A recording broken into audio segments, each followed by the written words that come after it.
Hello, myself Samparna, your cloth 3D tutor. So, today I am gonna start with a street style fashion. So, here is my model, and I will take the polygon tool. With the polygon tool, we can draw all the patterns and the shapes. So, here I choose the 2D screen first so I can draw my patterns clearly.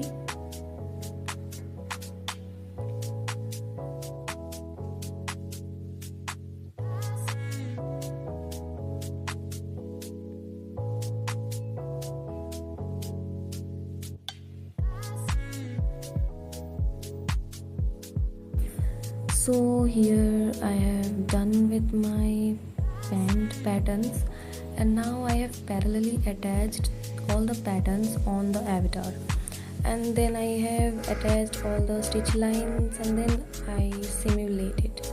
So after simulation you can see that my garment is not falling off the avatar because I have to place all the patterns closely to the avatar and parallelly set the stitch lines. So now I will go to the belt part. I will give a elastic look on a belt, and after that I will start with the jacket part.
So here I'm using internal polygon line. This tool is using for cutting patterns. Like after making a pattern, inside the pattern I can make any shape and cut it. So I will cut these lines because I will add zipper on it. I will give a zipper look on this pant. So let's see how it look like.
Thank you.